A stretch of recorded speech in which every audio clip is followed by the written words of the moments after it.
If you keep up your present disciplines and keep up the present pace that you're on, where will you be in 5 years? Boy, it's easy to say, hey, I haven't really thought about that. So now make this note. In 5 years, here's the probability.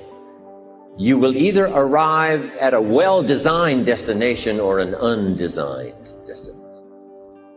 Well-designed or undesigned. And I promise you, 5 years from now, you really don't want to arrive at an undesigned destination. Because you may very well wind up wearing what you don't want to wear, driving what you don't want to drive, living where you don't want to live, maybe doing what you don't want to do.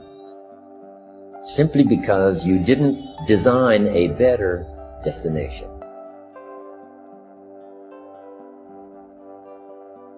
Neglect starts as an infection.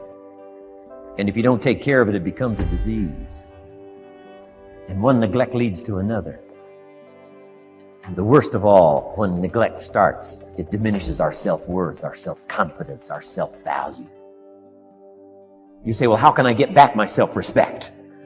I'm telling you, you don't have to go to 29 classes. All you have to do is start the smallest discipline that now corresponds to your own philosophy, like I should, and I could, and I will. No longer will I let neglect stack up on me so that I will have the sorry scenario 6 years from now, giving some excuse instead of celebrating my progress. That's the key to discipline. Okay? Self-reliance is basically counting on yourself, taking responsibility for whatever happens to you, knowing that you have consciously made the decisions that are now affecting you, knowing that what is happening now, today, is the direct result of your activity, what you did yesterday. Now, being self-reliant doesn't mean you can't work with others or trust others. Self-reliance means counting on yourself, trusting yourself, being confident with yourself, being responsible to yourself, trusting your own instincts, trusting the conclusions that you have developed from your study of experiences and philosophies, taking the credit that is due you, learning from the mistakes that you have made, being self-reliant. Self-confidence also comes from the ability to rise above your circumstances, to rise above what happens, the petty little things, the discouraging things that would sink everyone else's ship except yours, that would cause someone else to quit early in the day, but you keep going. That kind of willingness to overcome all circumstances, whether it's the little challenges or the big challenges. If you're willing to do that, I promise you, this kind of power will work for you, and in you, the variable, it'll make a difference. Turning wisdom from your philosophy and inspiration, strengthening of attitude, faith, courage, commitment, all this stuff that comes from attitude. If you're willing to take these two qualities, philosophy and attitude, and invest it into activity, you can have a miracle. Here is one powerful way to change and grow. Cultivate your self-reliance. Take responsibility for your own life.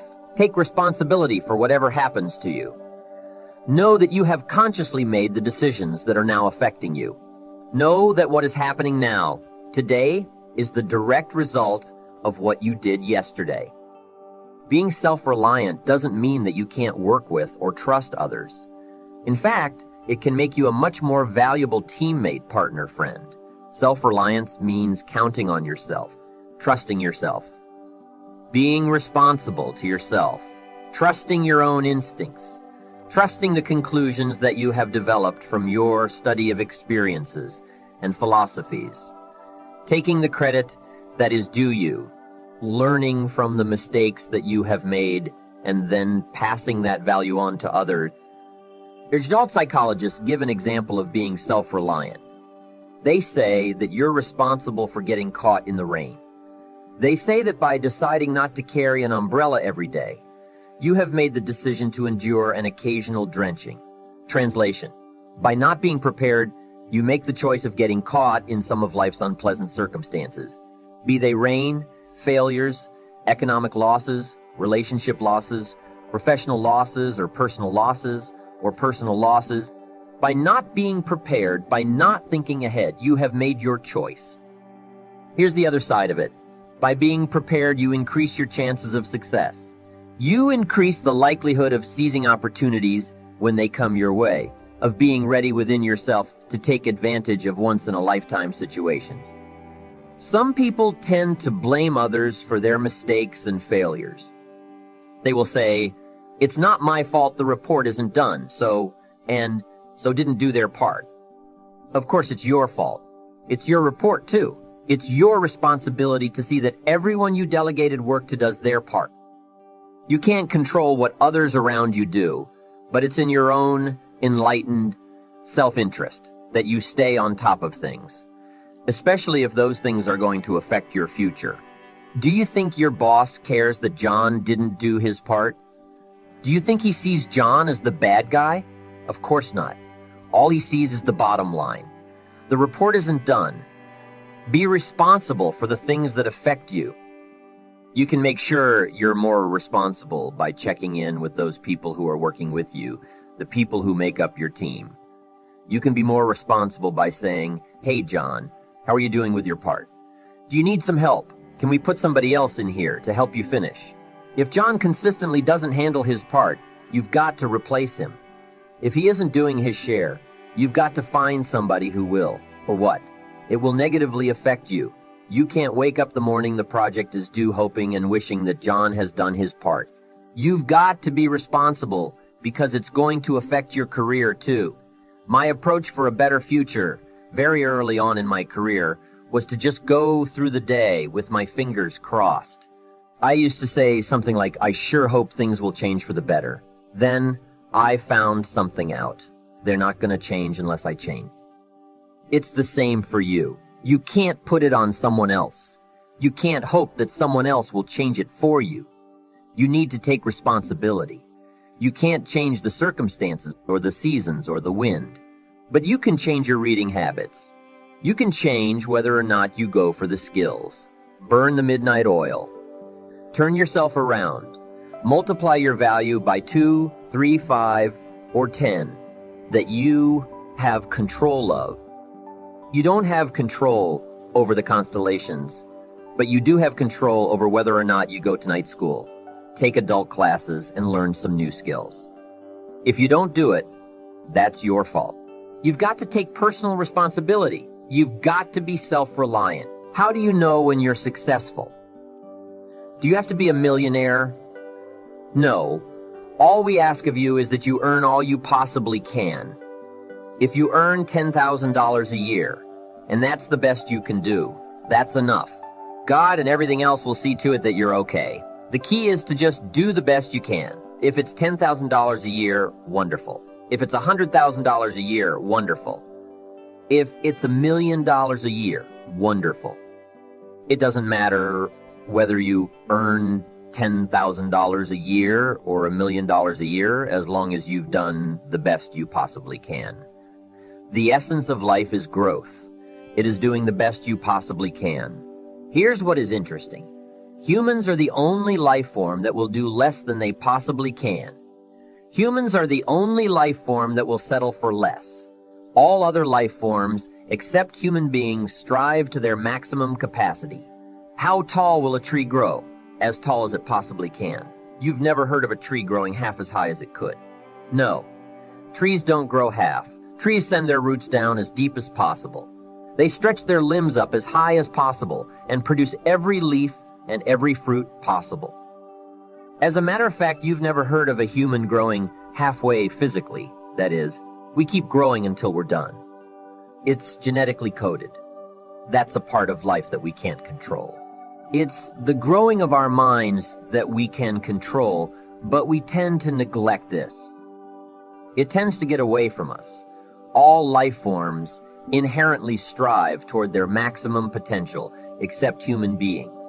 Why wouldn't we strive to become all we can be, to fulfill our potentials? Because we have been given the dignity of choice. It makes us different than alligators and trees and birds. The dignity of choice makes us different than all other life forms. And here's the choice: to become part of what we could be, enough to get by, or to become all that we can be. My best advice for you is to choose the all. Earn all you can. Make all the friends you can. Read as many books as you can. Develop as many skills as you can. See and do as much as possible. Make as much fortune as possible. Give as much of it away as possible. Strive for the maximum. There's no life like it. I'm telling you, since I've gotten on track. I've never looked back. Pick up the challenge. Go for it.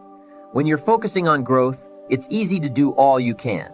It's easy to succeed. It's easy to have financial freedom. The more you do, the more you get. Here's what I think would be a pitiful scenario. If your income grew and you didn't grow. When your income takes some jumps, it's vital that you quickly grow up to where your income is. Why? Because otherwise, your income will soon come back to where you are.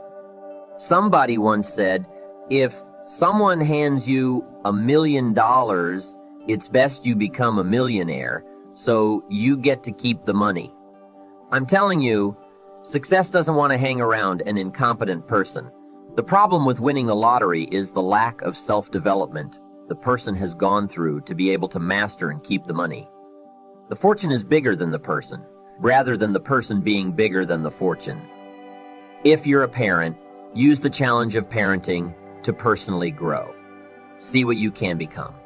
If you want to reach your children, you can't lack stories and illustrations. You can't lack wisdom and power. And the only way you can become the best kind of parent is by personal development, becoming better than you are, stronger than you are, wiser than you are.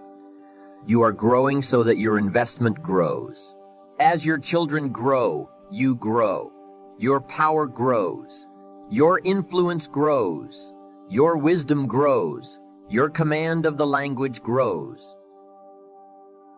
You see, that's what is challenging, to be involved in a situation that makes you grow. If that situation is success, keep growing to be bigger than your fortune.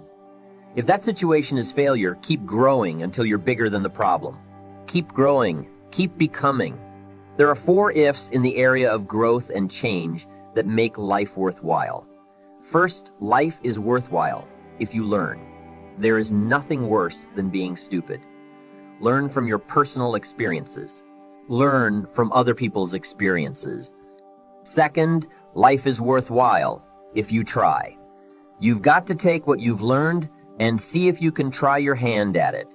Somebody says, you can't try, you have to do. No, you have to try. I put the bar up 2 feet and asked the kids, who can jump 2 feet? I can, some say. I can't, some say. I don't know, some say. How are they going to know? They've got to try. Just back off and run at it. What if they knock the bar down? Does that mean they can't jump 2 feet? No, they have to try it again another way. Maybe they need to start lower and build up to that height. When the record book on you is finished, let it show your wins and your losses. But don't let the record show that you didn't try. Third, life is worthwhile if you stay. You've got to learn to stay. You don't have to stay forever, just until you see it through. A guy builds a foundation. Then he wanders off somewhere and builds another foundation. He's got these foundations scattered all across the country. No walls, no roofs, just a bunch of foundations. That's not a good reputation to develop for yourself. Stay until it's over. Fourth, life is worthwhile if you care. Caring is a unique human experience that is vital, powerful, all-encompassing, and far-reaching. If you care at all, you'll get some results. If you care enough, you can get magnificent results. To lead a life worth living, you've got to learn. You've got to try. You've got to stay. And you've got to care. Remember the 4 ifs, and you'll be on your way to building a life worth living.